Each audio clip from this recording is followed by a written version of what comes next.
गावात अशी एक प्रथा आहे, जिथे स्त्रिया जन्मापासूनच एका पडद्याच्या सावलीत जगतात. पण जेव्हा या प्रथेला भिडते एक धाडसी मुलगी, सुबू, तेव्हा संपूर्ण गावाच्या आयुष्याला मिळतो एक नवीन वळण.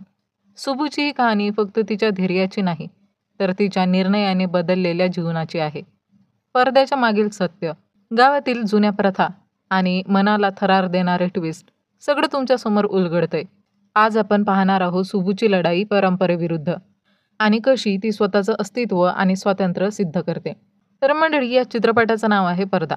चला तर मग जास्त वेळ न दवडता व्हिडिओला सुरुवात करूया. चित्रपटाची सुरुवात होते एका गावापासून, जिथे प्रत्येक जवान मुलगी पडदा घालते.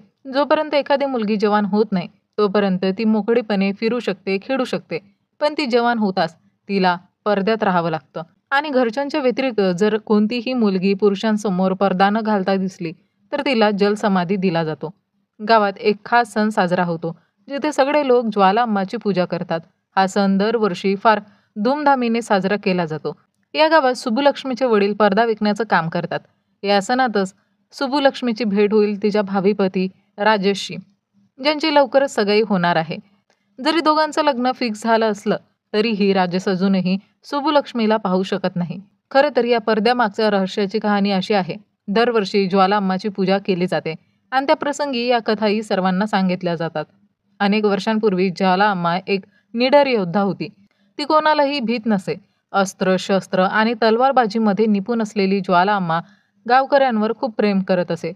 एकदा गावातील एका व्यक्तीला साप चावला. मग त्या व्यक्तीला वाचवण्यासाठी ज्वाला अम्माने त्या व्यक्तीला घोड्यावर घेऊन वैद्याकडे नेण्याचा निर्णय घेतला. मग मार्गात तिला 4 लोक भेटले, ज्यांची नियत ठीक नव्हती. त्यांनी ज्वाला अम्मासोबत दुष्कर्म करण्याचा विचार केला. पण ज्वाला अम्मा एक योद्धा असल्यामुळे त्यांनी सामना केला. तिने त्या 4 लोकांना जोरदार मारहाण केली, परंतु ते 4 होते आणि ज्वाला अम्मा एकटी, म्हणून त्या 4 लोकांनी तिला काबूत केलं. त्यावेळी ज्वाला अम्मा त्यांना ओरडून सांगते की ती प्रेग्नेंट आहे आणि लवकरच तिचं बाळ या जगात येणार आहे. पण राक्षसांना काही फरक पडत नाही. ज्वाला अम्माला या गोष्टीचा फार राग आला आणि मग ती सगळ्या समवेत आगीत उडी मारते. शेवटी तिची अवस्था इतकी खराब झाली होती की ना ती स्वतःला वाचू शकली, ना तिच्या बाळाला. त्या दिवसापासून गावभर ज्वाला अम्माचा शाप राहिला. येथील प्रत्येक नवजात बाळ मृत जन्माला येत असे. मग लोकांनी गावात ज्वाला अम्माची मूर्ती उभारली. एक दिवशी पूजा करताना तिच्या चेहऱ्यावर एक पडदा येऊन पडला आणि लोकांना असं वाटलं की ज्वाला अम्माला वाटते की गावातील प्रत्येक स्त्रीने पडदा केला पाहिजे, ज्यामुळे त्यांच्या बाळांचं जीवन सुरक्षित राहील. जर कोणतीही स्त्री पुरुषांसमोर पडदा न घालता दिसली, तर त्या स्त्रीमुळे गावातील गर्भवती स्त्रियांचे बाळ मृत जन्माला येईल. तसंच ज्या स्त्रीने पडदा उघडला, त्या स्त्रीला गावच्या मध्यभागी जलसमाधी दिली जाईल. कथा पुढे सरकते आणि आपण पाहतो की सुबू आपल्या मैत्रिणीसोबत शेतात आहे. सुबूची आई या जगात नाही. तिचं पालन पोषण तिच्या वडिलांनीच केलं. शेतातून परतताना अचानक वारा येतो आणि सुबूचा पडदा उडतो, ज्यामुळे तिचा चेहरा दिसतो. पण नशीब चांगलं होतं, तिथे तिची मैत्रीण रश्मी व्यतिरिक्त कोणीही नव्हतं. त्यामुळे तिचा चेहरा कोणीही पाहू शकला नाही. सुबू घाबरून घराकडे परतते. तिथे रश्मी सुबूला सांगते की शेतात कोणीही उपस्थित नव्हतं, त्यामुळे तुझा चेहरा कोणीही पाहिला नसेल. तुझी एंगेजमेंट 3 दिवसात होणार आहे, म्हणून फक्त तू सगाईवर लक्ष केंद्रित कर. सुबू रश्मीच्या गोष्टी मानते आणि घराकडे परतते. घरात तिचे वडील तिला सांगतात की एंगेजमेंटची सर्व तयारी झालेली आहे. तसंच आपल्याला हेही कळतं की सुबूच्या आईची एक मैत्रीण आहे, ती म्हणजे रत्ना, ज्यांना सुबू खूप मानते. सुबू आपल्या वडिलांना म्हणते की रत्नमाला देखील माझ्या सगाईला बोलवा, कारण तिचं येणं फार इम्पॉर्टंट आहे. सुबूचे वडील हसत म्हणतात, मी तिला कसं विसरू शकतो. रत्नमा शहरात राहते, जिथे तिच्या घरचं वातावरण खूपच वेगळं आहे. ती एक हाऊसवाईफ आहे, पण घरात फक्त तीच काम करते. तिचे 2 मुलं आहे आणि तिचा पती तिला अजिबातच सपोर्ट करत नाही. घराच्या कामात बिलकुलच मदत करत नाही. जर रत्नमा फक्त 2 दिवस जरी कुठे घराबाहेर राहिली, तर घर पूर्णपणे अस्तव्यस्त होईल आणि तिचा पती काहीही मॅनेज करू शकणार नाही. पण आता एक इमर्जन्सी परिस्थिती आली होती. रत्नमा आपल्या पतीला सांगते की काहीही झालं तरी तिला 2 दिवसांसाठी तरी जावंच लागेल, कारण सुबूचं लग्न आहे आणि तिने तिच्या आईला वचन दिलं होतं की शेवटच्या क्षणापर्यंत ती तिच्यासोबत राहील. यानंतर आपल्याला गावातील एक छोटी मुलगी दाखवली जाते, जी उद्या वयात येणार आहे आणि उद्यापासूनच तिला पडद्यात राहावं लागणार आहे. आज तिचा शेवटचा स्वातंत्र्याचा दिवस होता. ती तिच्या घरच्यांशी बोलते की आज शेवटचा दिवस आहे, म्हणून ती काही बाहेर जाऊन खेळू शकते का? पण तिचे घरचे स्पष्ट नकार देतात. आपल्याला कळतं की त्या लहान मुलीच्या घरातच श्रवंती नावाची एक प्रेग्नंट स्त्री आहे आणि त्यामुळेच घरच्यांना नाही वाटत की त्या मुलीने बाहेर जाऊन खेळावं, कारण तिच्यावर जर कोणाची नजर पडली तर काही अनिष्ट घडू शकते. म्हणून ते मुलीला समजावतात की आजपासून तिला पडद्यातच राहावं लागेल आणि सगळे नियम पाळावे लागतील. यानंतर आपण पाहतो की शुभ आणि राजेश एका तुटलेल्या रेल्वे डब्यात भेटतात. ते असे बसलेले असतात की एकमेकांना पाहू शकत नाही. तरीही राजेशला शुभला पाहण्याची खूप इच्छा असते. शुभ म्हणते की लग्नानंतरच तुला मला पाहता येईल.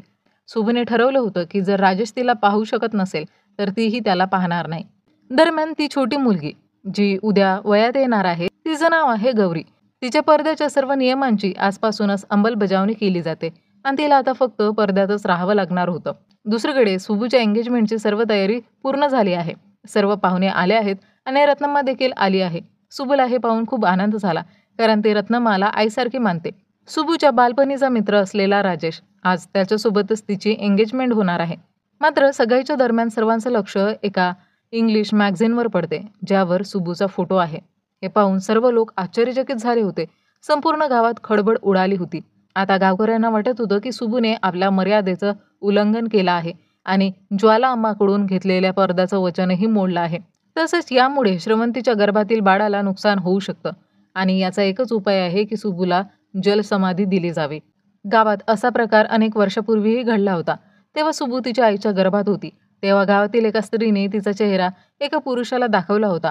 त्यावेळी शुभूच्या वडिलांनी मागणी केली होती की त्या स्त्रीला जलसमाधी दिली जावी, कारण जर असं केलं नसतं तर शुभू जन्मताच मरण पावली असती. आता गावचा नियम असा आहे की शुभूला देखील लवकरच जलसमाधी दिली जाईल, कारण अनेक वर्षापूर्वी शुभूच्या वडिलांनीही तसंच केलं होतं. सर्व लोकांना वाटत होतं की शुभूने स्वतःच फोटो क्लिक केला आहे, पण शुभू सर्वांना सांगते की तिने फोटो क्लिक केलेले नाही. यावेळेस रत्ना देखील तिथे होती, जी खूप घाबरलेली होती. ती शुभूला सांगते की असे नियम कधीच असू शकत नाही. तिला ताबडतोब तिच्यासोबत इकडून निघून जायला हवं, कारण जर ती इथे राहिली तर लोक तिला मारतील. शुभू म्हणते की तिने नियम तोडला आहे आणि ज्वाला अम्मा तिला कधीही माफ करणार नाही, त्यामुळे तिला जलसमाधी द्यावीच लागणार. यानंतर शुभू राजेशकडे शेवटच्या वेळेस जाते. तिने त्याला सांगितलं, मी उद्या जलसमाधी घेणार आहे, त्यामुळे तुला जर मला एकदा शेवटच्या वेळेस पाहायचं असेल तर तू मला बघू शकतो. पण राजेश तिला पाहत नाही. पुढच्या दिवशी शुभू सर्व गावकऱ्यांसमवेत एका विहिरीकडे जाते, कारण आज तिला जलसमाधी दिली जाणार होती. सर्व लोक ज्वाला अम्माची पूजा करतात आणि म्हणतात की ही जलसमाधी स्वीकारा. रत्ना अखेरपर्यंत रडत राहते आणि शुभूच्या जीवाची भीक मागत राहते, पण कोणीही तिचं ऐकत नाही. शुभू हळूहळू त्या विहिरीत जाण्यास सुरुवात करते. तिच्या हाताला एक दगड बांधला जातो आणि तिला विहिरीत फेकलं जातं, जेणेकरून बुडून ती मरून जाणार. अचानक ज्वाला समोर लाल दिवा जळत होता. तो अचानकच विझतो. सर्व लोक याला संदेश म्हणून घेतात आणि त्यांना असं वाटतं की जे काही चाललं आहे ते चुकीचं आहे. ताबडतोब शुभूला ते विहिरीतून बाहेर काढलं जातं, ज्यामध्ये राजेशनेही मदत केली होती. रात्री सर्वांसमोर रत्ना सांगते की कदाचित ज्वाला अम्मा आपल्याला काहीतरी सांगू इच्छित आहे. कदाचित जे घडत आहे ते चुकीचं आहे. कदाचित ज्वाला अम्मा शुभूला स्वतःला सिद्ध करण्याची संधी द्यायला इच्छित आहे. गावकरी म्हणतात की जर फोटोग्राफर ज्याने फोटो क्लिक केला आहे इथे येऊन सांगेल की फोटो शुभूच्या परवानगीशिवाय त्याने घेतला आहे, तरच तिला माफ केलं जाईल. फोटोग्राफर धर्मशाळेत आहे, त्यामुळे राजेश शुभूसोबत जाण्यासाठी जोर धरतो, पण त्याला जाण्याची परवानगी दिली जात नाही. रत्ना शुभूसोबत जाणार आहे. 15 दिवसात श्रवंतीची डिलिव्हरी होणार आहे आणि फोटोग्राफरला शोधण्यासाठी फक्त 2 आठवडे आहेत. शुभूला स्वतःला सिद्ध करण्याची ही एक संधी आहे आणि हा मौका ती गमावणार नाही. दरम्यान रत्ना आपल्या पतीला कॉल करते, कारण आधीचे 2 दिवस संपले आहेत आणि आता तिला आणखी 2 दिवस हवेत. ती सांगते की अचानकच तिच्या मैत्रिणीची तब्येत बिघडली आणि त्यामुळे तिला इथे 2 दिवस आणखी राहावं लागेल. रत्ना शुभूला वचन देते की ती फोटोग्राफरला शोधेल. धर्मशाळेत तिच्या मैत्रिणीची मुलगी राहते, जी त्यांना नक्कीच मदत करेल. रत्नाच्या मैत्रिणीची मुलगी ॲमी आहे, जी धर्मशाळेत राहते. ती एक सिव्हिल इंजिनियर आहे आणि ती खूप मेहनत करते. अलीकडे ती एका प्रोजेक्टवर काम करत होती, जिथे तिला पदोन्नती हवी होती, कारण ती इतर सगळ्या मुलांपेक्षा खूप जास्त मेहनती होती. त्यावेळी एमीच्याकडे तिच्या आईचा कॉल येतो.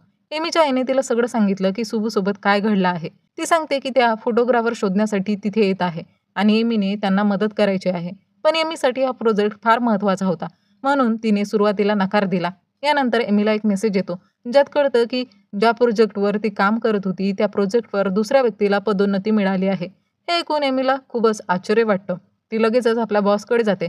बॉस सांगतो की ज्या प्रोजेक्टबद्दल एमी बोलते त्यात पुरुषाची गरज होती, म्हणून तिला निवडलं गेलं नाही.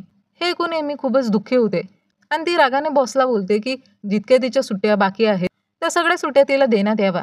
आणि ती आपल्या आईला कॉल करून सांगते की ती सुबूची मदत करायला तयार आहे. लगेचच ती सुबूला पिकअप करण्यासाठी निघते.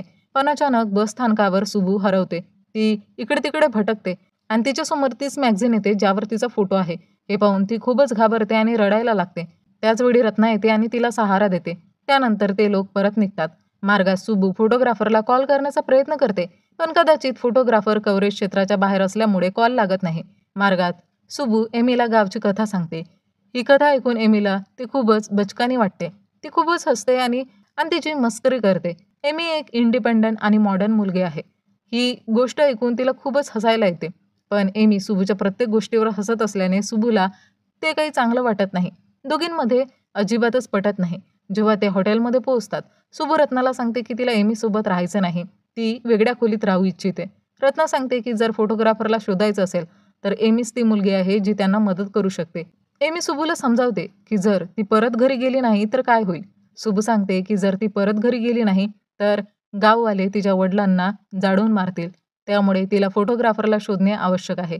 पुढच्या दिवसापासून त्यांनी पुढील प्रवास सुरू केला. मार्गात कळतं की लँडस्लायडिंगमुळे पुढचा संपूर्ण मार्ग बंद आहे आणि आता त्यांना पायी चालून जावं लागणार आहे. हा मार्ग खूप लांब आणि कठीण होता. अशा प्रकारे 2 दिवस अधिक गेले आणि आता पुन्हा रत्नाच्या पतीचा कॉल रत्नाकडे येतो. रत्नाच्या पतीची स्थिती खूपच वाईट झाली होती. कारण नाही जेवण व्यवस्थित बनत होतं, ना मुलांची काळजी घेतली जात होती. आता रत्ना त्याला सांगते की तिला अजून 2 दिवस हवे आहे. कारण तिच्या मैत्रिणीची तब्येत खूपच जास्त बिघडली आहे आणि ती खूप सीरियस आहे. तर दुसरीकडे आपल्याला गावात राजेश दिसतो. राजेश आपल्या वडिलांशी बोलत आहे. वडील म्हणतात की आता सुबूची चिंता सोड. कारण आता तुझं लग्न सुबूसोबत होऊ शकत नाही. कारण गावातील प्रत्येकाने तिचा चेहरा पाहिला आहे. हळूहळू राजेशला ही गोष्ट जाणवते आणि त्याचं मन सुद्धा पलटू लागतं. सुबू, रत्ना आणि एमीला पुढील मार्ग पायी चालून पार करावा लागतो. मार्गात त्यांची भेट काही पहाड्यांशी होते. हा मार्ग इतका सुंदर होता की सुबूला खूपच आवडला. कारण सुबूने पहिल्यांदाच अशी लाईफ अनुभवली होती. कुटुंबापासून वेगळी, सर्व नियम कायद्यांपासून मुक्त आणि कोणीच तिला थांबवणारं नव्हतं. सुबू इथे अनेक लोकांना भेटते. त्यांचा दृष्टिकोन पूर्णपणे वेगळा होता. हे पाहून सुबूच्या मनात एक प्रश्न उभा राहतो. सर्व लोक असेच राहू शकत नाही का? सर्वांचा दृष्टिकोन असा राहू शकत नाही का? कारण जीवनात पहिल्यांदाच सुबूला स्वतंत्र आणि मुक्त वाटत होतं. तिला असं वाटत होतं की जणू काही ती आतापर्यंत एखाद्या बंद पिंजऱ्यातील पक्षी होती, जी आता स्वतंत्र झाली आहे.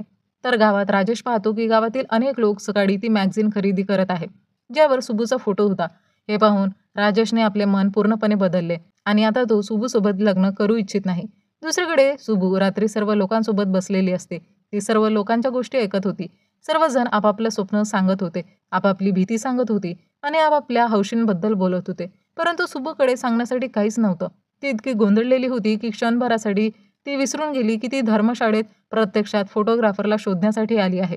पुढच्या दिवशी जेव्हा सर्वजण कुठेतरी जात होते, तेव्हा ते एक पूल पार करत होते. तिथे अचानक झपाट्याने वारा येतो.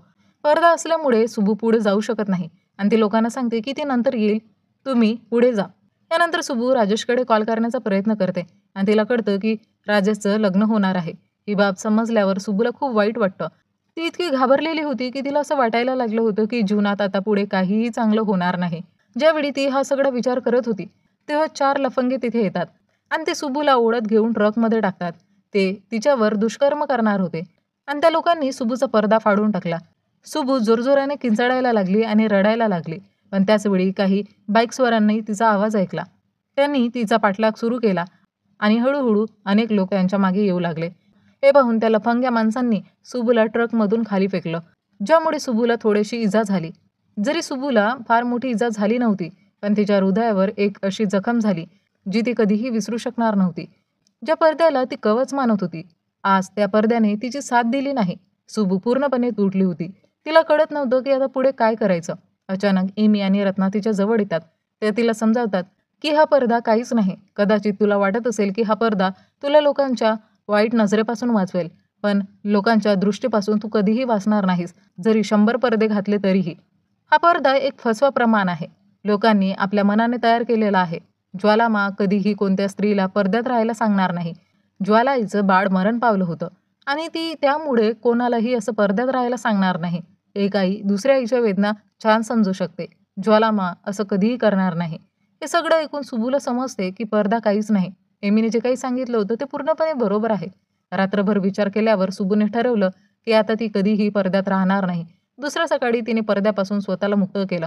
पडद्यापासून मुक्त झाल्यावर सुबूने नवीन जीवन पाहिलं, जे जीवन प्रत्येक माणूस जिवंत राहण्यासाठी इच्छितो. ते जीवन ज्याचा सुबूने कधीही विचार केला नव्हता. आज ती त्या जीवनाचा अनुभव घेते. सुबू एमीला सांगते की त्या रात्री सर्व लोक स्वप्नांबद्दल बोलत होते. सर्व लोक भीतीबद्दल बोलत होते आणि तिचं फक्त एकच स्वप्न आणि एकच भीती होती की हा पडदा कधी चेहऱ्यापासून दूर जाईल. आता सुबू खूप आनंदी आणि मुक्त आहे. मॅगझिनमध्ये जे फोटो होते, लोक त्याला पाहून तिची खूप स्तुती करत होते. त्यानंतर सुबूला समजलं की मॅगझिनवर प्रत्येकच माणूस येत नाही, फक्त तो माणूस येतो जो खूप सुंदर आहे. ही गोष्ट सुबूला नीट समजली आणि शेवटी आपण पाहतो की त्यांचा कॉन्टॅक्ट त्या फोटोग्राफरशी झाला. एमीचा कॉल त्याने उचलला नाही, म्हणून एमीने त्याला मेसेजेस आणि ईमेल्स केले. जेव्हा त्या फोटोग्राफरला सगळं समजलं तेव्हा त्याने एक व्हिडिओ पोस्ट केला आणि हा व्हिडिओ त्याने एमीकडेही पाठवला. त्याने सांगितलं की जेव्हा तो त्या गावात गेला होता तेव्हा तो शेतामध्ये काही पक्ष्यांचे फोटो क्लिक करत होता आणि अचानकच त्याला त्या शेतात एक मुलगी दिसली जी खूपच सुंदर होती. त्याने तिचे फोटो क्लिक केले, पण त्याने त्या मुलीकडून परवानगी मागितली नव्हती. त्याला माहिती नव्हतं की अशा चुकीमुळे त्या मुलीला प्रॉब्लेम होऊ शकतो. तो माफी मागतो आणि सांगतो की त्या मुलीची यात काहीही चूक नाही. आता सर्व काही ठीक झालं होतं. सकाळी रत्ना आणि एमी ठरवतात की ते आता परत जातील. परत जात असताना रस्त्यात काही मुलं एमीसोबत कार रेसिंग करण्यासाठी येतात. हे पाहून एमीला राग येतो आणि ती त्यांच्याशी रेस सुरू करते. मात्र रस्त्यात रत्ना घाबरते. तिची अवस्था खूपच बिघडली असते. त्यावेळी एक लेडी ऑफिसर येते, जिचं नाव अनन्या आहे. ती त्यांना स्वतःच्या घरी नेते. अनन्याच्या घरी रत्ना आराम करते आणि अनन्याही तिची खूप चांगली काळजी घेते. पण सुबूला एमीवर खूप राग येतो, कारण त्या फालतू रेसमुळे त्यांचा जीव जाता जाता वाचला. पण एमी सुबूला सगळ्या गोष्टी स्पष्ट करते. ती सांगते की ती खूप वर्षापासून सिव्हिल इंजिनियर म्हणून काम करत आहे. तिला प्रमोशन मिळायला हवं होतं, पण नेहमी कोणता तरी पुरुष प्रमोशनच्या आड येत होता. तिने सांगितलं की अलीकडे जे पुरुष सिव्हिल इंजिनियर झाले आहेत त्यांनाही पगार हिच्यापेक्षा जास्त आहे. हे पाहून तिला फारच दुःख झालं.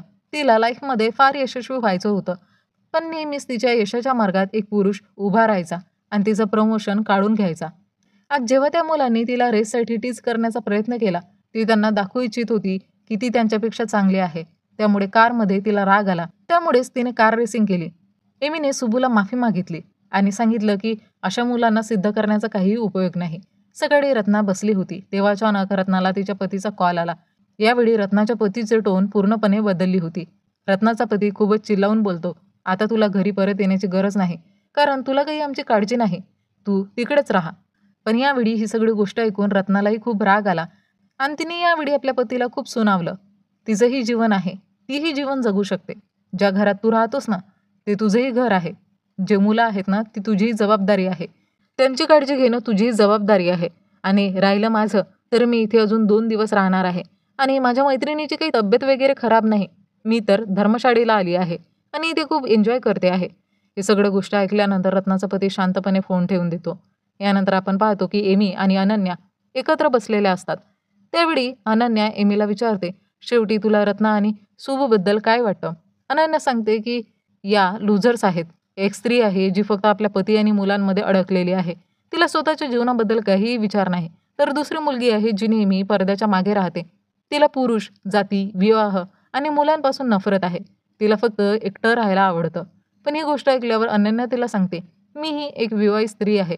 माझेही 2 मुलं आहेत. माझा पती आहे आणि मी ही सगळी जबाबदारी पार पाडते, जशी रत्ना पार पाडते. एक दिवस असा येतो जेव्हा तुला एखाद्या माणसाची गरज भासते, जो तुझ्यासोबत उभा राहतो आणि जीवन खूप सुंदर बनतं. कोणत्याही स्त्रीला एखाद्या पुरुषासोबत राहण्याची जबरदस्ती नाही, पण जेव्हा तो माणूस सोबत असतो, तर आपलं जीवन खूप सुंदर बनतं.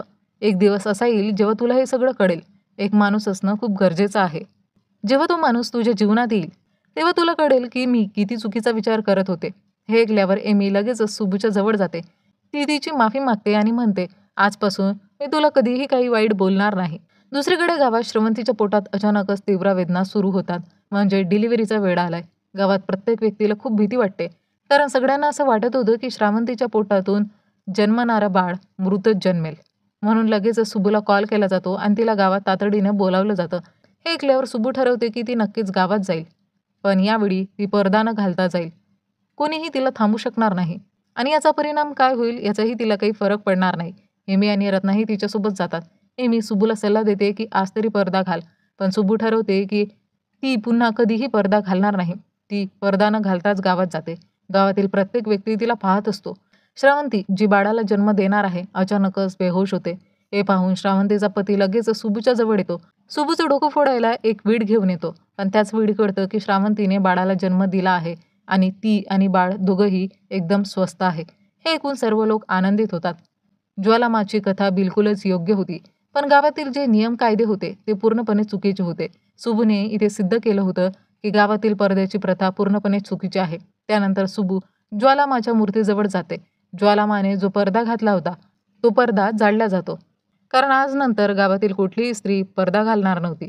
तर मंडळी, ही होती पडदा या चित्रपटाची संपूर्ण कथा. सुबूची ही कथा आपल्याला एका मुलीच्या धैर्याची कथा सांगत नाही, तर एक जुनी प्रथा आणि चुकीच्या नियमांविरुद्ध उभं राहण्याची शिकवण देते. गावातील पडद्याची प्रथा, जिथे स्त्रियांचा आवाज दडवला जात होता, तिथे सुबूने दाखवून दिलं की प्रत्येक स्त्रीला आपलं स्वातंत्र्य आणि हक्क मिळणं गरजेचं आहे.